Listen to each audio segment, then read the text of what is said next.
Donc on va continuer sur les Navaraja. On en est à l'émotion qui s'appelle Adbhuta. Adbhuta, c'est l'émotion de l'émerveillement, du mystère et de l'étonnement.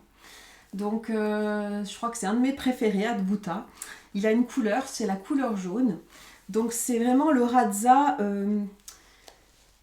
de l'enfant intérieur qui a envie de refaire surface, hein, parce que quand on vieillit, quand on grandit, quand on devient adulte, on perd cette notion d'émerveillement, de s'émerveiller pour un petit rien. Et en fait, c'est une émotion qui est très très positive, en tout cas qui amène énormément de positivité à nos cellules, à notre corps en entier et surtout à notre mental.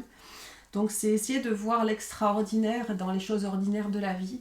Alors c'est une qualité à travailler parce que ça on le perd. On est plus dans la négativité et puis on ne fait même plus attention. Euh, donc il faut cultiver, je dirais, l'étonnement, l'émerveillement. C'est quelque chose qui se travaille. On peut le faire en s'alimentant, en s'abreuvant de choses nouvelles qui nous font du bien dans l'étonnement. Ça peut être aussi savoir par quel sens chez nous ça passe. C'est-à-dire que souvent, l'émerveillement, ça passe par un sens. Ça peut passer par le goût, ça peut passer par l'odorat, ça peut passer aussi par un son, par une mélodie, par la vue. Donc, à quoi êtes-vous plus sensible pour déclencher cette émotion d'émerveillement? Travaillez ça cette semaine, travaillez par quoi ça passe, cette surprise. Et essayez ce que je disais dans mon cours hier, de travailler ça toute la semaine, à vous étonner. Parce qu'en fait, ce qui gâche un petit peu, ce qui vient perturber cette notion d'émerveillement, de retrouver cet enfant intérieur, c'est souvent la routine.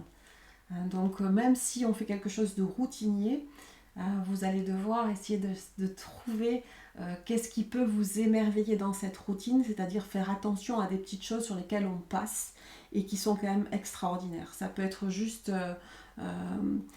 je sais pas, vous ouvrez vos volets et puis vous vous émerveillez de ce que vous allez voir à l'extérieur.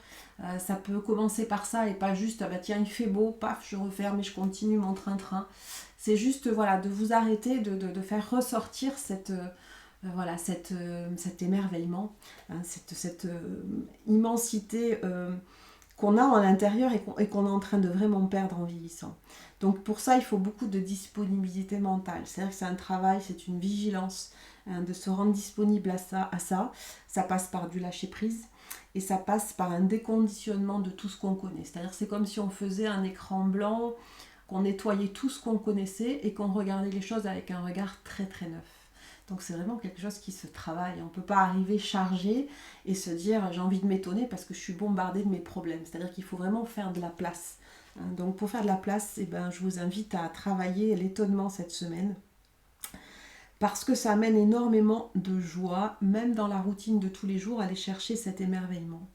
Donc en yoga, ce soir, comment vous pouvez le pratiquer? C'est simple, hein, c'est être déjà sans attente de rien du tout. Il n'y a que là aussi, même sur ce terrain-là, au niveau du yoga, comment on peut s'émerveiller encore de ce qu'on fait sur ce tapis ce mardi soir? C'est en se disant, je suis sans attente par rapport à ce que je vais pratiquer ce soir et je vais pratiquer chaque posture comme si c'était la première fois que je rentrais dedans. C'est-à-dire que je découvre avec mon corps, avec mon mental, avec mon souffle, toutes les postures qu'on va faire, même si c'est en yoga on connaît déjà beaucoup de postures, mais pourquoi ne pas la voir ce soir avec un regard absolument neuf pour essayer d'aller chercher cette faculté d'étonnement, pour retrouver cette joie, parce qu'il est très beau de s'émerveiller, hein. Et Socrate disait la sagesse commence avec l'émerveillement. Donc on n'est pas déconnecté du yoga. Quand on veut acquérir la sagesse, il faut aussi cultiver cet émerveillement. Et ça se fait dans les profondeurs de l'être. On ne peut pas rester à la surface quand on veut travailler l'émerveillement. Il faut que ça vienne des tripes, de l'enfant intérieur. Ça vient de très très loin. Je vous ai préparé une petite méditation ce soir sur l'émerveillement aussi, quand vous serez dans le Shavasana. Donc voilà, je vous invite à trouver beau de vous émerveiller à nouveau. Peut-être l'écrire, parce que sachez une chose, c'est que quand on s'émerveille sur quelque chose et quand on y repense, ça peut être, moi je suis assez sensible à la vue, aux belles choses et tout ça, mais il y en a, ça peut passer par des podcasts, par des livres, ça peut passer par des saveurs dans une cuisine différente, mais que quand vous repensez à ce moment d'émerveillement, mais en fait, vous le revivez. C'est-à-dire que de l'intérieur, il se passe exactement la même chose au niveau physiologique. C'est-à-dire que vous repensez à ça, et quand vous en parlez, vous avez les yeux qui pétillent, qui larmoient, et au niveau des cellules, il se passe un truc incroyable, c'est-à-dire qu'on le vit émotionnellement de la même façon. Donc c'est quand même assez puissant, c'est pour ça que je parle de profondeur dans l'émerveillement, c'est pas en surface.